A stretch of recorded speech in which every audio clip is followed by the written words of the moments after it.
Bonjour, bonsoir à tous et à toutes, et bienvenue dans cette vidéo explicative de ma campagne JDR. Nous utilisons les règles du célèbre jeu Chronique oublié pour cet univers médiéval fantastique. L'utilisation des dés et autres sont automatiques, grâce aux fiches de personnages disponibles via le site Roll20 que nous utilisons. En ce qui concerne le vocal, nous utilisons le logiciel TeamSpeak. L'univers que je vais vous présenter est inventé par moi, des peuples et pays fortement inspirés de beaucoup d'autres univers du même genre. J'espère que là, et surtout les vidéos, vous plairont. Au début, il n'y avait rien. Seulement le néant des ténèbres infinies.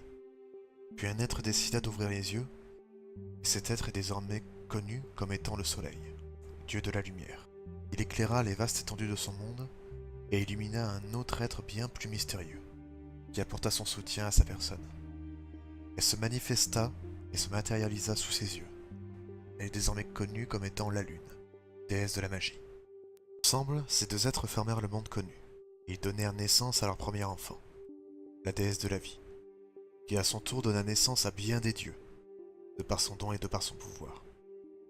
4 d'entre eux se démarquèrent.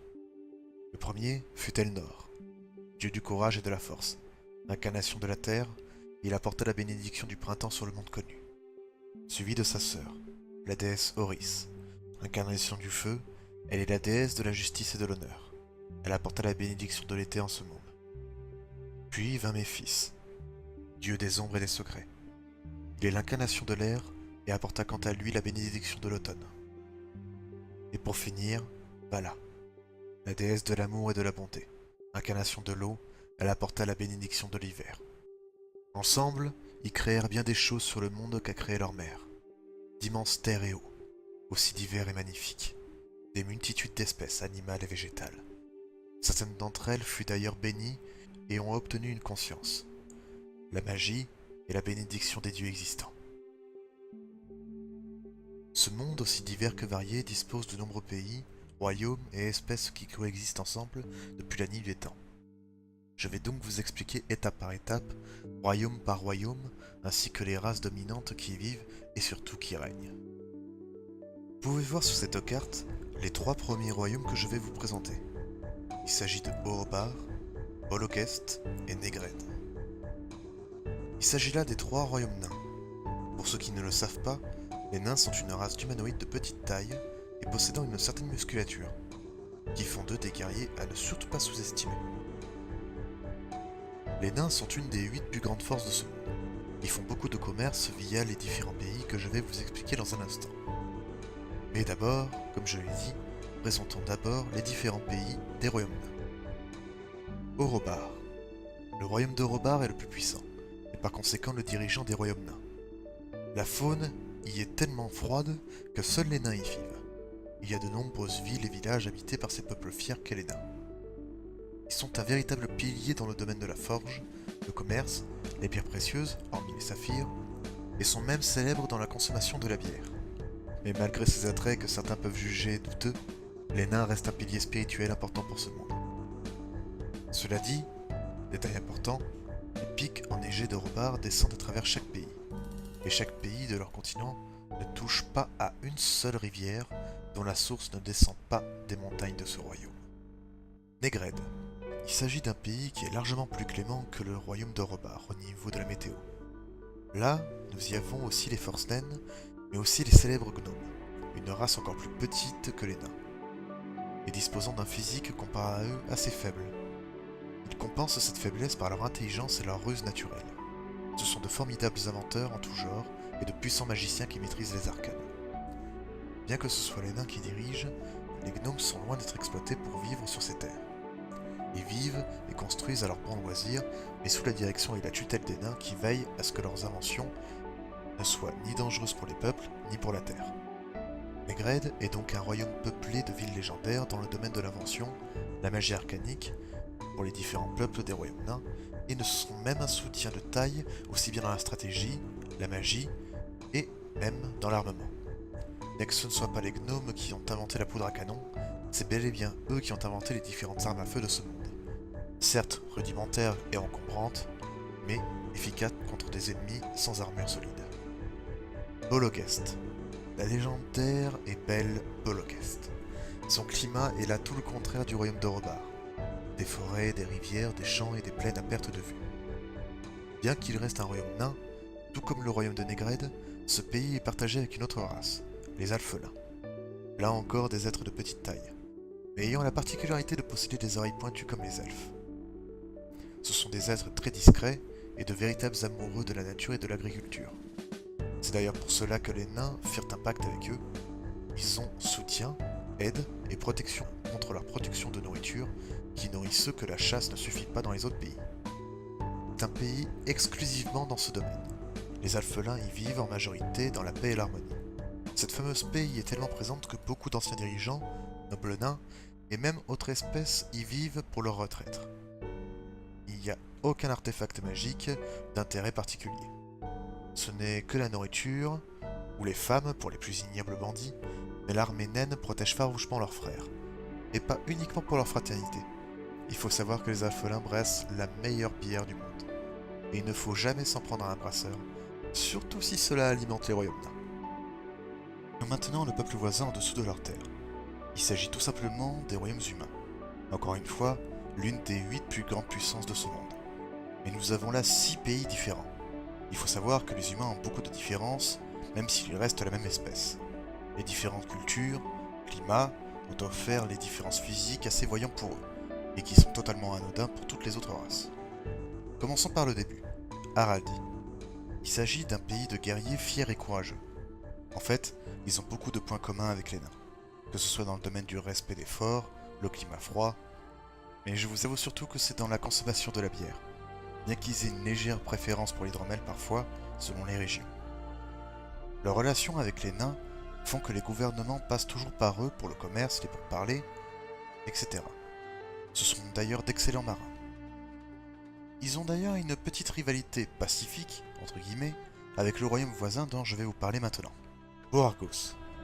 Comme dit plus tôt, ils sont dans une certaine rivalité. Se voulant fiers et forts, ils refusent d'admettre que les habitants d'Araldi sont plus forts qu'eux. Hormis cette rivalité, Boargos est un pays recouvert de plaines et de forêts. Il dispose de beaucoup de ressources rarissimes dans le domaine culinaire. Mais ce qui fait leur fierté est surtout les puissants chevaux sauvages de leur pays. Ce sont les meilleurs destriers au monde. Par ailleurs, si vous voyez un dirigeant d'un quelconque royaume ou d'une quelconque race sur un cheval, vous pouvez être sûr que ce destrier vient de Boargos. Pakala. En s'enfonçant dans la forêt de Boargos, nous entrons dans le pays de Pakala. Des royaumes et des montagnes inaccessibles et des jungles luxuriantes qui apportent là aussi d'autres mets exotiques que les différents royaumes ne possèdent pas. Les habitants de ce pays vivent en harmonie avec la nature, imitant et traitant avec leurs voisins elfes, que nous décrirons, je vous rassure, après avoir fini les nations humaines. Hormis ces curieuses jungles, Pakala possède une des villes les plus fortifiées au monde. Elle est totalement immunisée contre un siège par la voie terrestre. En effet, cette ville légendaire, qui est d'ailleurs leur capitale, est située au plus haut de la grande montagne du pays. Le seul moyen d'y accéder est par un long chemin qui a été creusé à travers la terre, où seulement 2 hommes peuvent entrer. Un par un, 2 par 2, pas plus. Chacun. Les jungles de Pakala longent les autres pays et laissent vite place à une savane immense. Ce pays était jusqu'à présent assez sauvage, comme diraient les autres civilisations humaines. Aucune ville, rien d'autre que des clans vivant comme les membres de Pakala, mais, contrairement à eux, ils ne possèdent pas la monnaie commune, ils ne possèdent aucune ville, aucun soutien militaire, uniquement différents clans voyageant à travers la savane. Et cette situation a changé très récemment. Un roi a unifié tous ses clans. Il a fondé la première ville de ce monde et il a donné naissance à la civilisation. Désormais, ce pays est connu sous le nom de Shaka. Atumces. Au nord de cette savane, nous pouvons apercevoir le sable chaud du désert. Les habitants d'Atumces sont très spirituels. Et ils sont même très doués dans le domaine de la magie.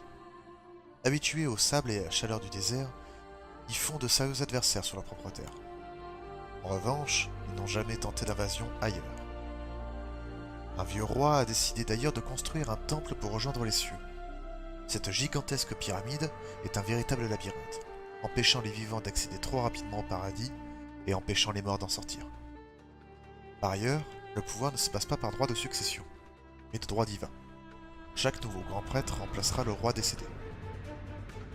Plus haut, nous avons la grande civilisation de Nobun Zetia, à la base de pays distincts qui se sont alliés et unifiés il y a déjà bien longtemps. Ils dirigent les royaumes humains depuis. Ce royaume est vite devenu un empire. Leur maîtrise dans l'art de la guerre, de la magie, ont fait d'eux de redoutables adversaires pour les royaumes qui ne sont pas soumis. Hormis Pakala et Haraldi, aucun royaume n'a grogné à leur règne. La preuve en est que grâce à leur soutien politique, militaire et magique, la reine de Boargos et le roi de Shaka règnent sur leur terre. Cette emprise maintient la paix au sein des différents royaumes humains.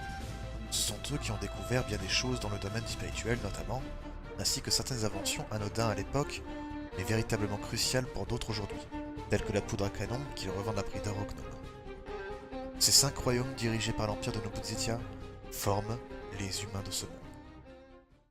Comme promis, je vais maintenant vous parler des différents royaumes elfiques. Ils sont au nombre de 3, un pour chaque race disposant de leur propre système et possédant des propriétés qui sont mystérieuses et magnifiques pour bien des peuples. Il s'agit par ailleurs d'une des plus grandes puissances du monde. Commençons par les elfes dont je vous ai parlé plus tôt pour le peuple humain du royaume de Pakala. Il s'agit des elfes sylvains, ou elfes des bois si vous préférez. Irlasan. Ce grand pays est un des plus grands du monde. Entièrement recouvert de forêts, il y a très peu d'endroits qui ne soient pas recouverts par les feuilles des arbres que les elfes sylvains affectionnent avec un grand amour, respect et proche du fanatisme. Les elfes sylvains sont des elfes de taille humaine, possédant des yeux affûtés, faits très clairement pour la chasse tels des prédateurs. Ils sont en effet les meilleurs chasseurs de ce monde, et possèdent un attrait particulier pour le druidisme. Ce lien avec la nature, et plus particulièrement les esprits, n'est battu que par un seul peuple que nous décrirons tout à l'heure. Irlasan ne possède qu'une seule ville, un gigantesque arbre tellement immense que l'on peut le voir dépasser les arbres de la forêt, depuis le haut des montagnes même de Pakala. C'est là-bas que les anciens forment le groupe du Conseil d'Émeraude. Les clans, qui sillonnent la forêt en long et en large, préfèrent cette vie de voyage plutôt que de sédentaire. Chaque elfe, plus vieux et bien entendu plus sage, est choisi par les membres de son clan afin de rejoindre le conseil et les représenter. Elunar. Vous avez pu voir sur la carte que les elfes sylvains sont les seuls à être en contact avec les humains. Les autres sont bien plus éloignés, et particulièrement ce royaume qui préfère rester discret. Elunar est le royaume des elfes noirs.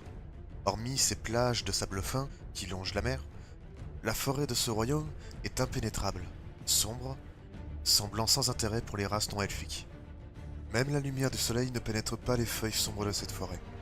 Seule la lumière de la lune et des étoiles arrive à percer à travers ces feuillages. Mais elle reste une forêt sans vie et ignoble pour tous ceux qui ne possèdent pas les yeux elfiques. Les elfes noirs, quant à eux, ont toujours dit que les invités non désirés ne peuvent pas voir la beauté de ces lieux. Cela reste un mystère pour la grande majorité des gens qui ne sont pas elfes. Les elfes noirs sont un peuple très fier et très spirituel. Leur dirigeant est la grande prêtresse de la lune. Et seule la lune elle-même est capable de la choisir au milieu du grand lac sacré. Contrairement à ce que l'on pourrait croire, il ne s'agit pas d'un peuple malveillant. Ils sont justes comme les autres elfes, mais avec une bonne dose de discrétion dans tous les domaines. Puis vient le royaume de Erena. Il s'agit du royaume des hauts elfes. Il dirige officiellement les races elfiques, mais avec le soutien et le consentement des autres races bien entendu. Les hauts elfes sont les plus grands mages de ce monde. Ils possèdent une grande affinité avec toute forme de magie, et même leurs armées de guerriers ne laissent pas du tout à désirer. Ils possèdent l'une des armées les plus puissantes au monde.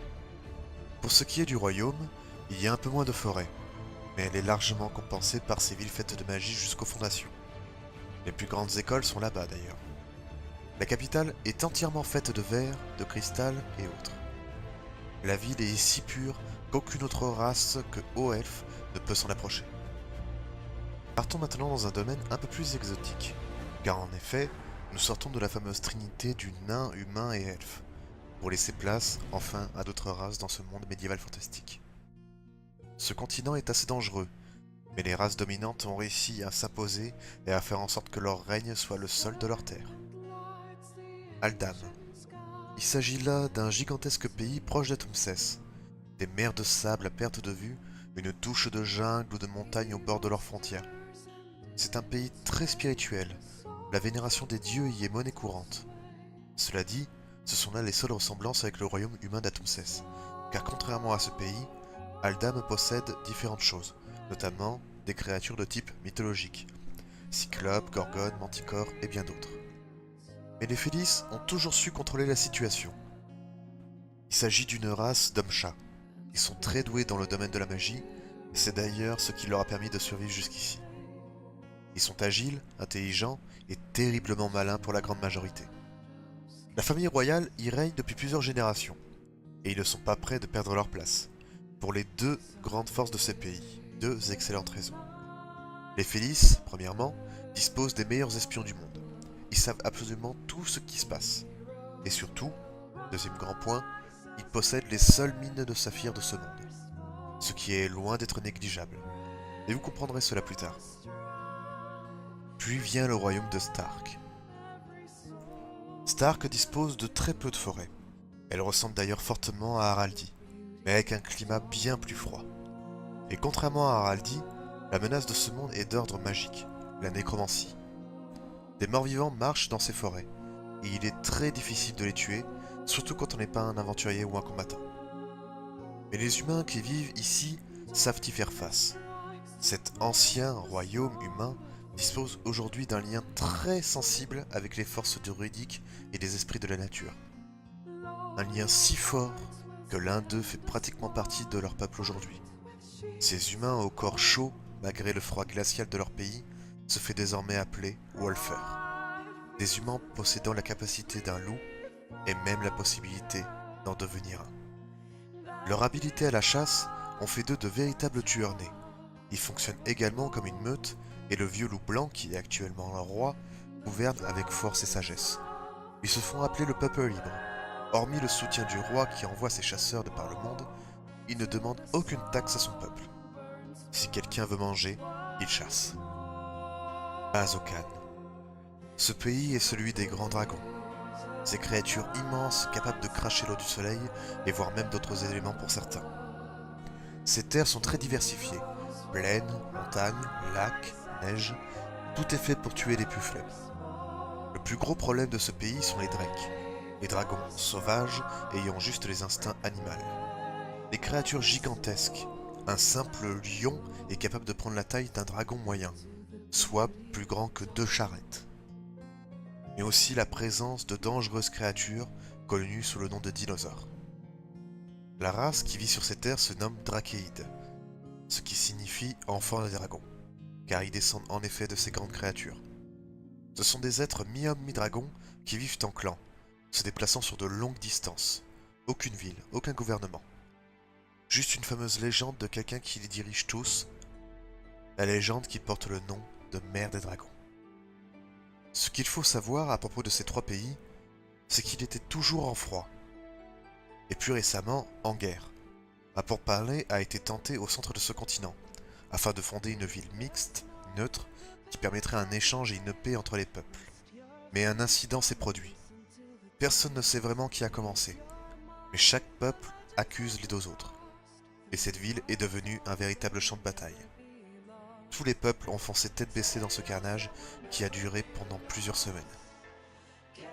La mère des dragons a très vite mis fin à cela, en ordonnant aux puissants dragons, les plus proches de son armée, de brûler cette terre afin de tous les séparer. La ville, et même les terres environnantes, sont devenues invivables. Depuis, chaque peuple vit dans son coin, toujours en froid depuis cet incident. Il nous reste maintenant 2 continents, le royaume de Lux et le pays noir. Lux est le royaume des Aasimar, des humains possédant une ascendance d'anges et d'êtres de lumière. C'est un royaume en paix, car seul moyen d'intégrer le royaume est par une zone très fermée de zones terrestres et mer. Le reste est comme surélevé par la terre elle-même. Lux a pour capitale la merveilleuse et célèbre Cité Blanche. Une ville qui a continué de grandir encore et encore au fil des années. Et beaucoup de races très diversifiées y vivent aujourd'hui. Pour vous dire à quel point cette ville est immense, elle fait pratiquement la taille de la moitié d'Haraldie. Les forces de Lux sont réputées pour leur puissance et leur efficacité. La garde des anges survole la ville à l'affût du moindre crime mineur ou majeur. Une paix ordonnée et dirigée par le dieu roi Aasimar, l'Archon. Personne ne l'a vraiment vu, mais il existe depuis bien des siècles, et il dirige toujours son peuple et son pays. Le pays noir. Afin que je vous parle de ce continent, il faudra que je vous parle aussi des Ophidiens et des Tieflins. Actuellement sur le continent noir, il n'y a aucun dirigeant. Les Ophidiens avaient, il y a des millénaires, d'excellentes relations et dirigeaient le monde. Mais leur dirigeant de l'époque, suite à une rébellion de leur propre peuple, a invoqué les démons. Cela a eu pour effet de créer différents malheurs, notamment les massacres et viols des forces démoniaques, qui ont créé la race des Tieflins, la race des orques, des gobelins et autres créatures. Leur capitale est connue aujourd'hui sous le nom de Cité Noire. Suite à ce malheur, les forces du monde ont accepté un pacte, séparer les parties du monde corrompu de cet unique continent. Car comme vous pouvez le voir sur cette carte, la Cité Noire, le Pays Noir, l'intégralité de ce continent corrompu a été séparée de tous les autres continents qui à l'époque ne formaient qu'un seul. Depuis, les Ophidiens purs et survivants vivent majoritairement dans la Cité Blanche, avec les Aasimars. Tout comme les Tieflins, qui sont aujourd'hui des hommes, mi-hommes, mi-démons. Maintenant, un bref descriptif des différents peuples. Nous avons déjà les Ophidiens, qui sont actuellement en fait des humains, mais possédant des caractéristiques reptiliennes, que ce soit les yeux, la langue ou même carrément leur tête. Cela peut varier en fonction de la personne. Pour ce qui est des Tieflins, il s'agit tout simplement des descendants humains de ces royaumes qui ont subi l'invasion démoniaque.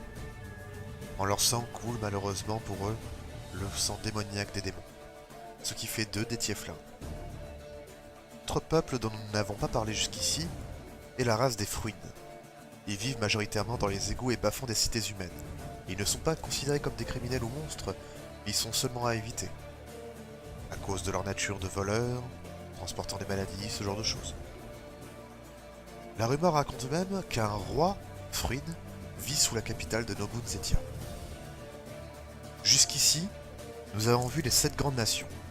Les royaumes de Robar, un royaume nain qui dirige à la fois les nains, gnomes et alphelins. L'empire de Nobun Zetia, qui dirige officiellement tous les royaumes humains. Le royaume d'Erena, qui dirige les 3 races elfiques. Les différents royaumes du continent animal, indépendants des uns des autres. Tazokan, Aldam et Stark. Puis, le royaume de Lux, dirigé par la Aasimar, qui a accueilli les Tieflins ainsi que les Ophidiens. Mais la 8e plus grande force de ce monde est malheureusement les forces démoniaques du Pays Noir, qui dirigent démons, orques, gobelins et bien d'autres créatures. J'espère que cette présentation de l'univers que j'ai créé vous a plu. Pour la prochaine vidéo, nous commencerons immédiatement la première séance de cette campagne, et je dois dire que je ne regrette pas une seule seconde les moments de cette campagne. Les trois là ici. Lequel? Parfait. Là-dessus, ta chef de clan, il te dit ok, bonne chance. Un plaisir de vous avoir connu. Allez, messieurs. C'est par ici. Qu'est-ce que t'as foutu, putain, merde, pourquoi tu m'as mis dans cette galère? Casse les couilles. Tu fais des tours de magie, c'est ça? Bon bah... Je te permets pas. C'est pas des tours de magie, s'il te plaît. Un peu de respect pour la... pour les sortilèges. Venez, oui. Oui, on arrive. Non, Ouais. des tours de magie, je t'en foutrais, moi. Des tours de magie, j'ai un gros nul. Il est pas content, notre chat. Le chat, il te crotte. Il y a bien sûr eu des hauts et des bas, des bons moments comme de mauvais moments. Justement où tu te retournes. Mais quoi, qu'est-ce que j'ai fait? Non, tu restes à ta place. Vous voyez ceci qui dépasse de la statue comme si ça traversait comme une magie. Oula. Jupiter, non. retourne-toi. Hein? Retourne-toi, Jupiter. Vous entendez un bruit particulier s'échapper de la statue. Et il y a quelque chose de gris qui a failli te choper, Trigan. Est-ce que tu recules? Ça veut dire oui, je suppose. Oui, voilà. Ah, j'ai reculé, ouais. Donc, Oula. Putain, c'est un dragon? Un éléphant. C'est quoi ça? il s'envole, L'éléphant, il est- il tombe à côté. Et c'est En fait, parti. on n'a pas entendu, hein, ton bruit. Coucou. Mais cela est resté un véritable plaisir avec chaque personne qui m'a accompagné dans cette fantastique aventure. Et en même temps, avec ton malus en sagesse. Oh, Merci Maxinas. Ah merde, j'ai envoyé à Evin. Bon, ben voilà. Voilà. Bah, en gros, Ah bah, bah, voilà, bravo. fais ta réaction, en gros, bah, c'est pas grave. Ripley, j'en ai marre de saigner des oreilles. s'il te plaît. S'il te plaît, oui, arrête de crier comme ça. Pardon. Je cours dans tous les sens pour chercher ce putain de phylactère. Tu le trouves Oh pas? putain. Je suis comme ça. Non, non, non, non, non, non, non, non, non, non. Quoi, qu'est-ce qui se passe? Oh putain, ta Tu as perdu ton gueule. phylactère. Est-ce que je peux la baffer? Je vous remercie à tous d'avoir regardé cette vidéo. Si elle vous a plu, n'hésitez pas à laisser un commentaire ainsi qu'un petit j'aime. Ça me fait énormément plaisir. Voilà. Bah, Ah, remarque, voilà, non, quoi. là, non, là, tu pourras pas. Toi qui c'est derrière eux, tu pourras pas. Tu dois attaquer que de face, là. Ouais, pas faux. Bon bah on s'en fout du coup. Allez, lance ton attaque. Dis-moi qui tu attaques, déplace-toi. Je me glisse et je vais là. Du coup. Ok, tu Vous le savez- rates. Les gars, j'ai Isem. l'image de la Séraphine qui est en train de grimper sur le... j'ai l'image de Ah, bah, Séraphine non, qui je est la en vois train plus passer entre les jambes, moi, perso. de- Ah oui, elle passe entre les jambes, avec sa rapière, elle fait... Tiens, l'érection du dragon. Par le pouvoir des petits oiseaux. Avec la petite doigt. Avouez avec la petite doigt, c'est génial. Bon, et puis... Donc, Isem, allez, c'est à toi. Isem. Fausse rock kick.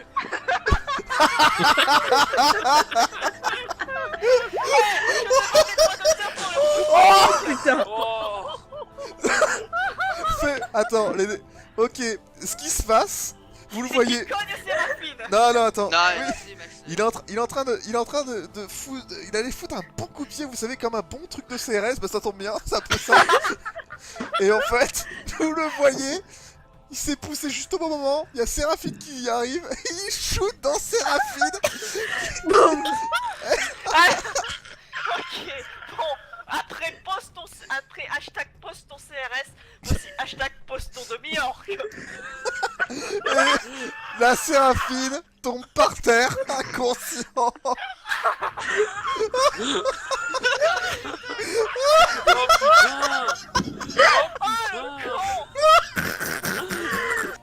N'hésitez pas non plus à vous abonner à la chaîne pour voir les prochaines vidéos d'Orléa et voir même les autres si elles vous plaisent. Encore une fois, merci à tous et à bientôt. Fausse rock kick.